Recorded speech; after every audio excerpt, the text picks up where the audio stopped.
Ezra Speaking here. Today's show is pretty special, and I got the chance to interview and hang out with a real-life astronaut, Colonel Mark Brown. He flew up to space 2 times on the STS-28 and the STS-48 missions. The first segment contains highlights of the NASA STS-48 press conference we put together. The second segment is my interview, and the third segment are some other highlights.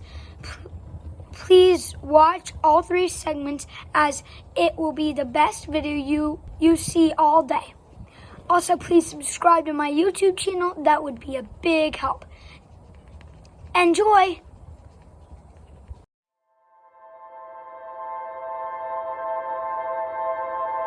And last but not least, Mark Brown was MS-3 on the flight. This was Mark's second flight. Mark was the prime arm operator to lift the UR satellite out of the payload bay. Mark was also the prime individual responsible for the electronic still camera on the flight, which generated a lot of interest, particularly within the media during the course of the flight. And we had the opportunity to ship a number of pictures down from space, and I think some of those were released to the media during the course of the flight.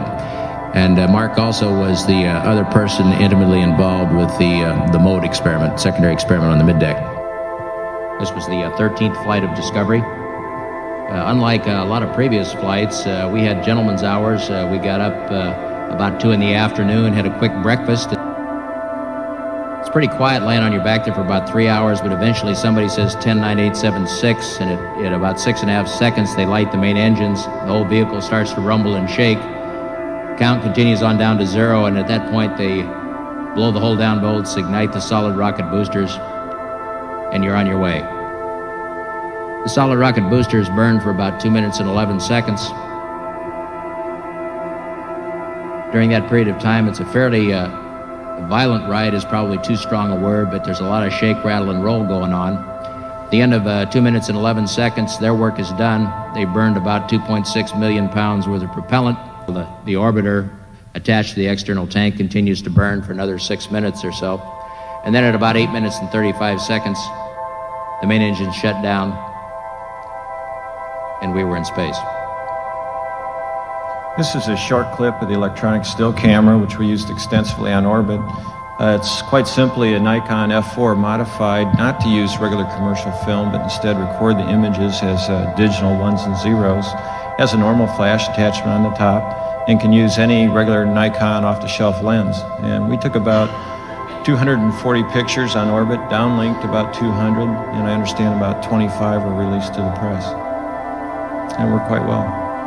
These next few scenes were taken on deployment day. I was primarily responsible for operating the arm. The arm flew quite smoothly. This scene shows URs being gently lifted out of the payload bay. From our perspective, it went quite smoothly. As you can see, URs is very colorful with all the gold foil and white Kapton protective coverings. It is not a sleek spacecraft by any means, but is extremely functional. This scene shows the actual release of URs with the mechanical arm. The arm is being backed away from the spacecraft. Once we're well clear, we simply put the brakes on and turn it over to John, whose job it was to back us away. One of the more spectacular things that we saw while we were up there was a night pass. We saw it on almost every rev over the United States that we passed over. Here you see Chicago coming into view. We're traveling from over Chicago down towards Miami, and we're looking out towards the southwest. Here we have St. Louis, Kansas City over here, Dallas, and Houston, all in view at the same time. And we have Memphis. And Mark, correct me if I'm wrong, you're from the Midwest, but I believe this is Indianapolis here. That's right. Followed by Louisville and then Cincinnati in the lower left corner. Being up at 300 miles is truly incredible with just the amount of the Earth that you can see. It's very, very impressive. Well, unfortunately, all good things come to an end. And the setting sun sort of symbolized that it was time to go home. Here I am doing the final portion of getting suited up here, putting my helmet on, my pressure suit that we wear for launch and entry. And now you can begin to see the glow of the ionized air over the windows. We started out, did the deorbit burn over Africa, came all the way across the Indian Ocean, across the Pacific, and landed at Edwards Air Force Base. 4 of us were up on the flight deck, and for entry, Sam was down in the mid-deck. You're starting to see, if you look at this card, you can see a little bit of shaking going on as we went through Mach 14, or 14 times the speed of sound. And then coming through the bright lights, the xenon lights that we use to illuminate the runway, we touch down and roll out about 9,000 feet to a safe and conclusion to a very successful mission. And after 5 days, 8 hours and 28 minutes and 2.2 million miles, the trip was over.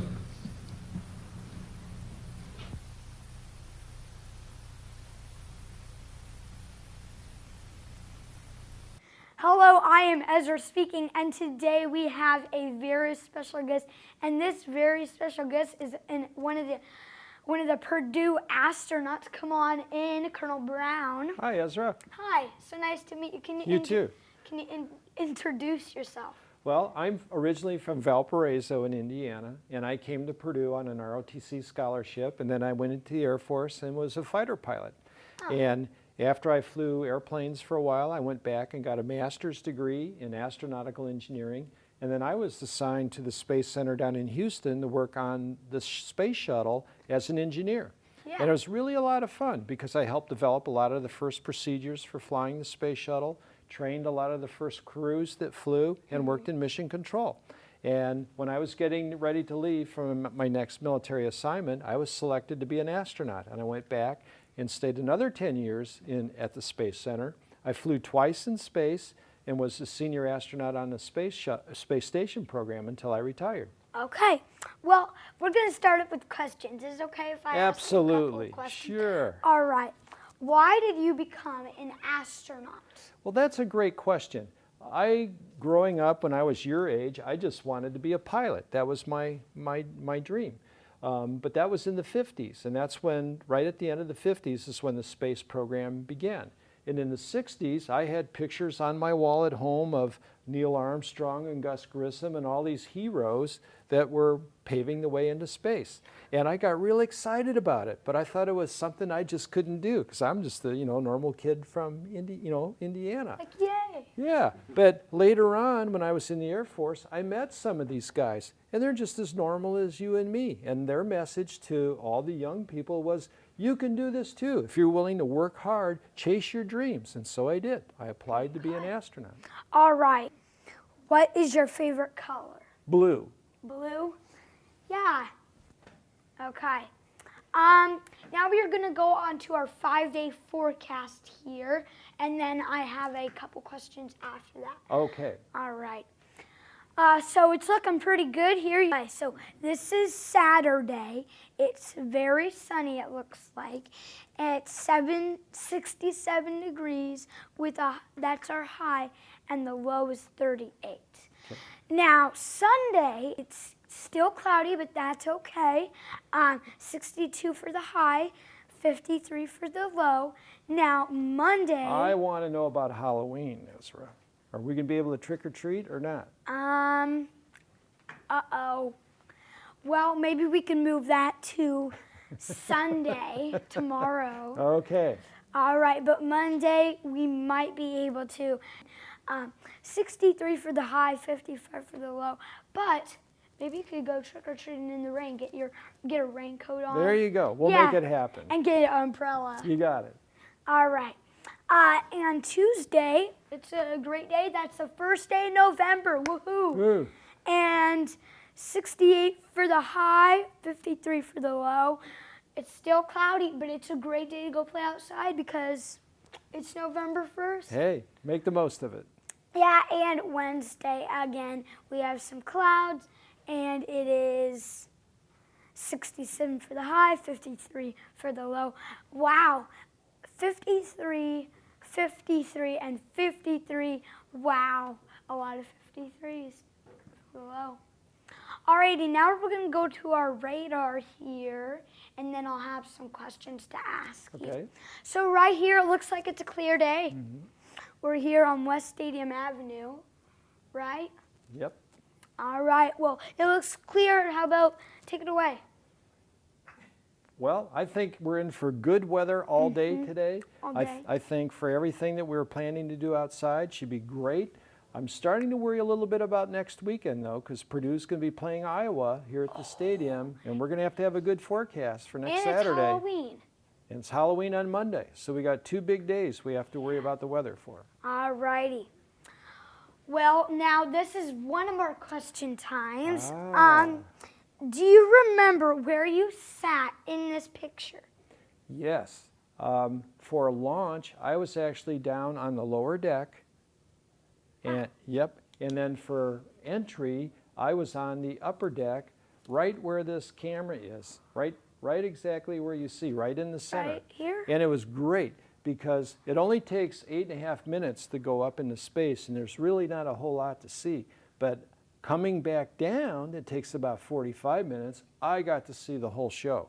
And one of the things that's really neat about the shuttle is that, it's basically an airplane, and on the bottom of the airplane are all these heat-resistant tiles. And as we slow down, going down into the atmosphere, you could see the darkness outside start to change color as the air would heat up. And it would go from black to a gray and eventually to a very bright orange. And you could even feel the heat from outside the windows on your face as we came down and slowed down. It's really cool. That's cool. Now, this next question, I have an Earth here. Now, this might be a little weird, why I have an Earth up here. But what was your overall thought when you saw this view of the Earth? Well, the first thing that really grabs you is how beautiful it is. Yeah. The colors are so striking.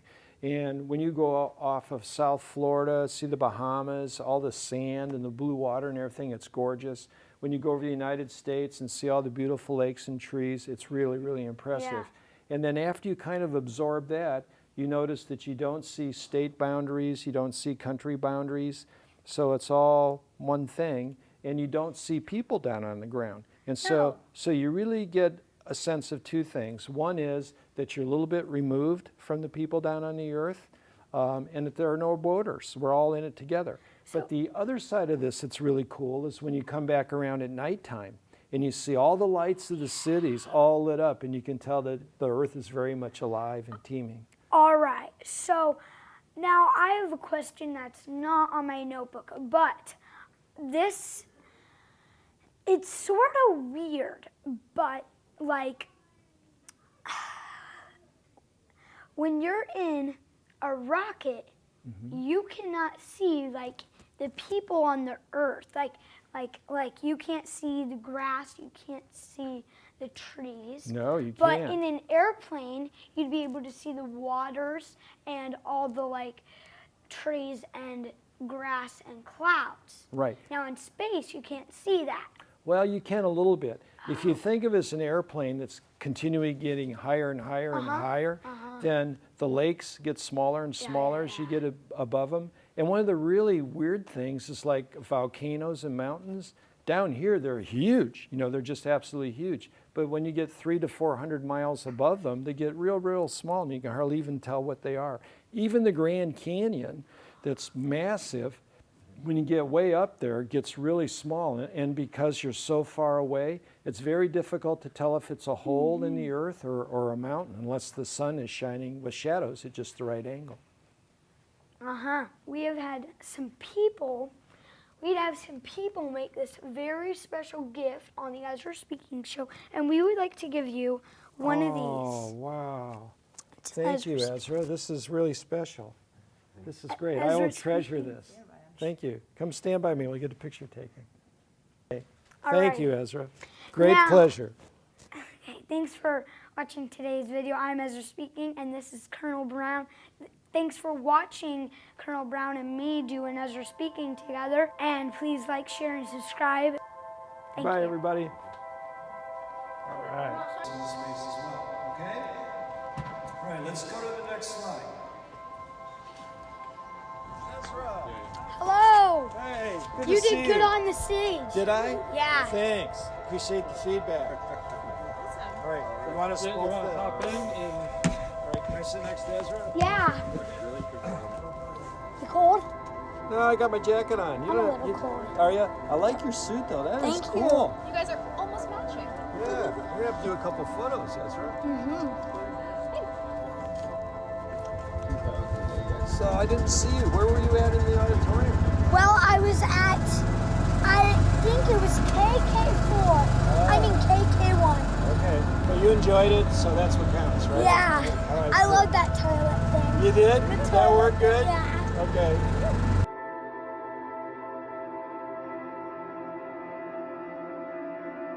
Be white, or Yep. you guys want to be white? You can do it. Okay, all right, Then we gotta get our bishops and knights out first. ready?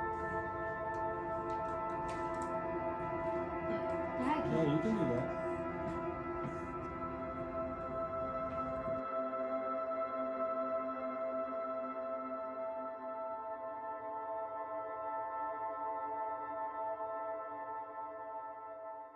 Yeah. You're both you're a Yeah. lefty. Darn right. High five. Here's your pen.